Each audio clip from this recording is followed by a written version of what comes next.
All right, so today we're diving into a legend that's pretty captivating, I think. The Phantom Tiger in India's Jim Corbett National Park.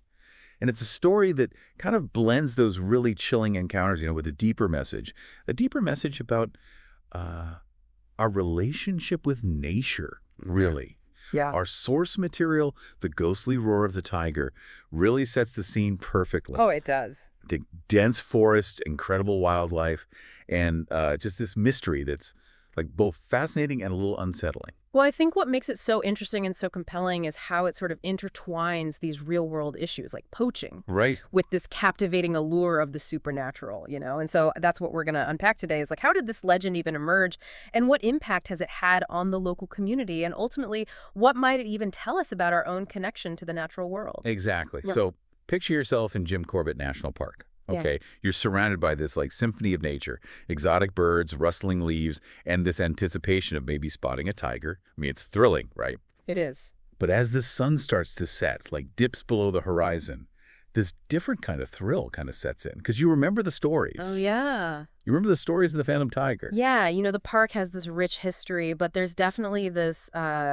darker chapter that involved poaching, Right. a lot of poaching. And it's really within this context that the legend of this phantom tiger takes root.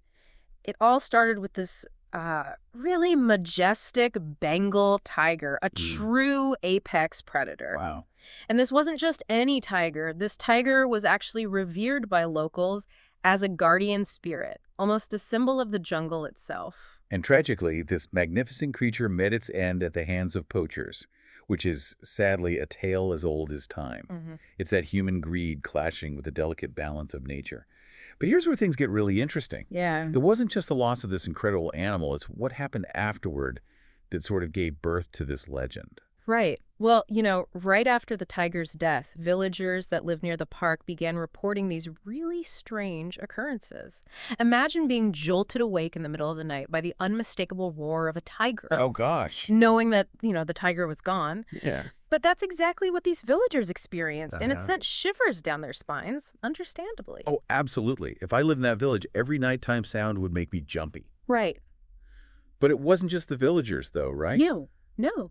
Tourists and even seasoned forest guards started reporting these similar experiences. Imagine you're in a nighttime safari, all excited to catch a glimpse of wildlife, and suddenly you see this glowing figure moving through the trees.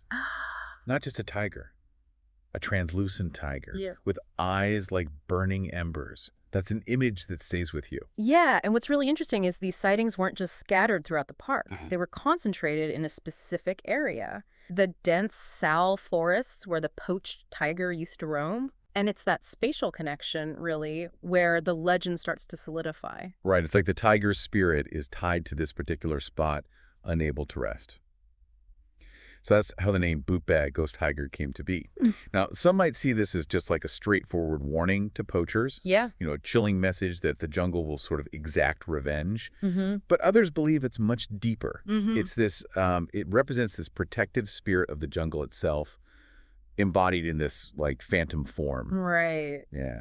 Yeah, and that's a really key point because it highlights how the legend is tapping into these very different cultural beliefs. But it's not just folklore and whispers. Right. We actually have firsthand accounts. Oh, really? Yeah, and one of the most compelling comes from Ramesh. He was a seasoned forest ranger. Oh, wow.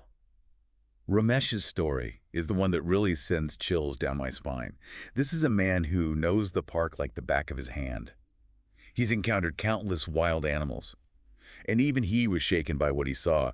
He's on patrol one night when he hears that unmistakable tiger roar, close enough to, stop him in his tracks. And he shines his flashlight toward the sound, and there it is, the glowing figure of a tiger, eyes locked right on him. Can you imagine that terror? Oh, Just good. for a moment. I can't even imagine. Yeah. I can't even imagine. And Ramesh, he froze, completely paralyzed. Oh, my God. And then poof, just like that, the apparition vanished Oh, wow. into thin air. And so that raises the question, right? Yeah. Is this just fear distorting his perception, heightened senses playing tricks on him in the darkness? Right. Or is there something more, something truly unexplainable happening here? Well, Ramesh swore he would never patrol that area alone again, which, that says a lot. It does. But, his story isn't the only one that adds to this mystique of the phantom tiger, right? Right. There's another, even more chilling tale about a group of poachers who deliberately ignored the local warnings. And these poachers, they went into the park specifically to hunt a tiger. They set up camp deep in the forest, right in the heart of phantom tiger territory. To talk about tempting fate. Yeah, their story is really fascinating, I think, because it kind of delves into this concept of consequences, which is a theme that you see woven throughout this whole legend, really. Yeah. You know, these poachers weren't just casual visitors. They were there to exploit the jungle, for their own personal gain. And the way the source describes it, their arrogance is almost palpable. Oh, They just completely disregarded any local warnings about the ghost tiger, almost like they didn't believe it was real. Yeah, well, they got a very rude awakening, didn't they? They did. Oh, they did. Just picture this. Imagine being awakened in the dead of night by a roar unlike anything you've ever heard before. No. Just primal, terrifying, something that shakes you to your very core. And one of the pokers even claimed to have seen the glowing tiger. Circling their camp, its eyes just filled with rage. Goosebumps. Whether it was real or just a hallucination fueled by fear, the impact was undeniable. It's like something straight out of a horror movie. It is. The source mentions that they fled, absolutely terrified. Oh, yeah. Leaving everything behind, their weapons, their supplies, everything. They just wanted to get as far away from that place as possible. And that's where the mystery deepens, right? Right. The next day, their abandoned camp was found, but the poachers themselves, gone, vanished without a trace. Poof. Like they were swallowed up by the jungle itself. Exactly. It really doesn't take much imagination to connect the dots there and say, okay, they were probably victims of this ghost tiger's curse. Right. Their disappearance, coupled with all the stories and just that chilling atmosphere, it added fuel to the fire of the legend. Totally. And it reinforced this idea that disrespecting the jungle, especially in such a blatant way, has some pretty serious, maybe even supernatural consequences. Okay, but let's step back from the fear factor for just a moment and think about what this legend really tells us. I mean, is it just a spooky story? Or is there something deeper here? I think it goes much, much deeper than just a scary story. Right. I think this legend of the phantom tiger, it's really a reflection of our own very complex relationship with nature. I agree. The original tiger was poached because of greed, which is just a complete disregard for the balance of the ecosystem. Yeah. And then, boom, this legend emerges, almost like a cautionary tale, warning against those actions. Right. Like the jungle is finding a way to push back, to protect itself. Yeah, that's a really insightful observation. You're right. It's like the phantom tiger, whether it's a literal being or a metaphorical one, becomes this guardian, a symbol of the power of nature to defend itself. Yeah, and that power manifests in a lot of different ways. It just depends on who you ask. Absolutely. This source mentions several interpretations of this phantom tiger, and each one reflects different beliefs and cultural perspectives. Right. Well, for some, the phantom tiger is this vengeful spirit, an embodiment of the jungle's anger, right? Oh, yeah. Seeking retribution for the harm that's been inflicted upon it. Right. It's this fearsome entity meant to instill fear in anyone who dares to exploit nature. It's like that primal fear of nature's wrath. It is. Yeah. But there are other, more benevolent interpretations too, right? Oh, absolutely. Some people see the phantom tiger as this benevolent protector, this spirit that watches over the land and all its creatures, and it kind of becomes this symbol of hope, Right. this reminder that nature is resilient and can endure even in the face of adversity. That interpretation is really interesting to me because it shifts the focus from fear to resilience. Yeah. Like the jungle saying, we're not going down without a fight. Which is, that's a really inspiring message. Yeah, Especially definitely now. in a time when we're facing so many environmental challenges. It reminds us that nature's incredibly resilient, and it's adapted and survived for millions of years. It's been through a lot. And while humans certainly pose a significant threat, the story of this phantom tiger suggests that nature has its own ways of fighting back. Right. Of reclaiming its power. Yeah. And then there's that interpretation of the phantom tiger as like a manifestation of the jungle itself. Right. Like a living entity with its own consciousness. I think that idea is particularly intriguing because it really does challenge our conventional understanding of nature, doesn't it? Totally. It suggests that the forest isn't just a collection of trees and animals. Right. It's this complex, interconnected system with its own agency, its own ability to act. Like the forest is alive. It's aware.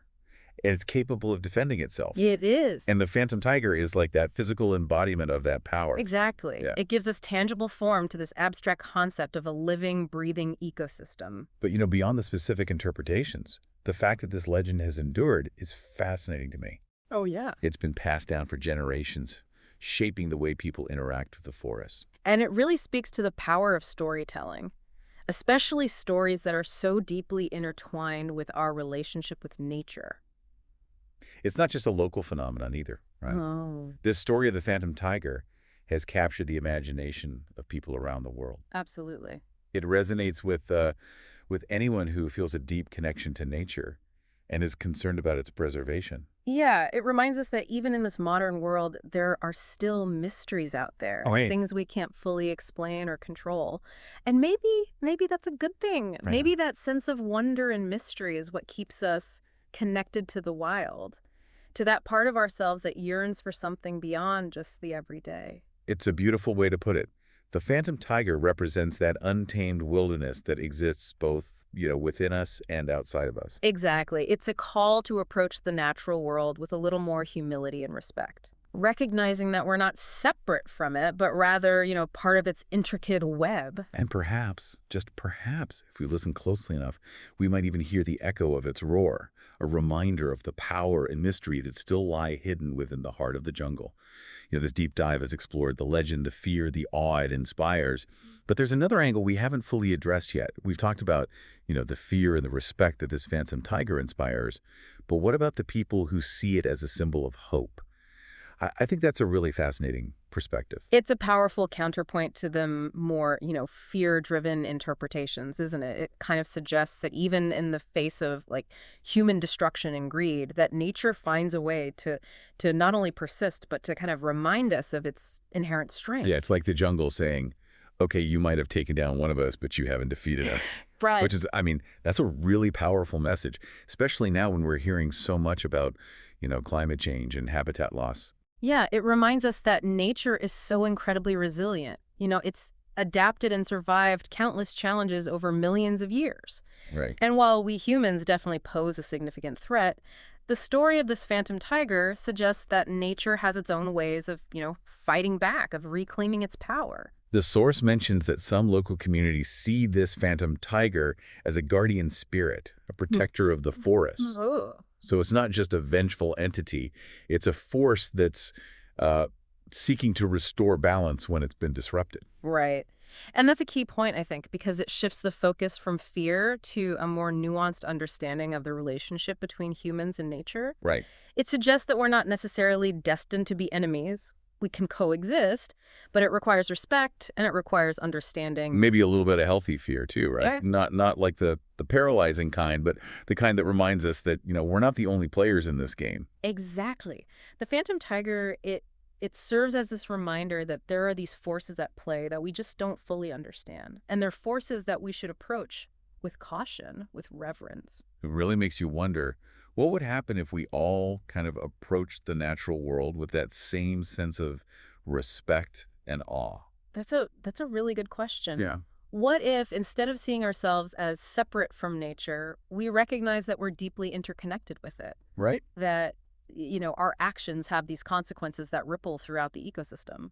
Yeah, the legend of this phantom tiger offers such a powerful metaphor for that interconnectedness. It does. It shows us that what we do to the environment, ultimately we do to ourselves. It's a reminder that we're not just visitors on this planet. We're an integral part of this web of life. And the health of that web depends on our choices. So what can we, as individuals, even learn from this legend? Yeah. Even if we don't live near a jungle or believe in supernatural tigers, what's the takeaway? I think the key takeaway is awareness. Awareness of our impact on the environment, awareness of the delicate balance that sustains all life, and awareness of those kind of unseen forces that connect us to the natural world. It's about recognizing that we're a part of something so much bigger than ourselves. Yeah. Something that deserves our respect and our protection. And perhaps, just perhaps, if we open ourselves up to that possibility, we might start to see the world a little differently, We might notice the subtle ways in which nature communicates with us, the whispers in the wind, the patterns in the clouds, the resilience of a tiny plant pushing through concrete. Yeah, and those whispers might be telling us to slow down, to pay attention, to remember that we're not the only ones who call this planet home. Right. And maybe, just maybe, if we listen closely enough, we'll start to hear that echo of the phantom tiger's roar, not as a threat, but as this call to action, Mhm. a call to protect those wild places, those untamed spirits, and the delicate balance that sustains us all. That's a beautiful note to end on. So as you go about your day-to-day, just remember the legend of the phantom tiger. Let it remind you of the power and the mystery of the natural world, the importance of respect, the importance of awareness, and the hope that lies in our ability to coexist with the wild.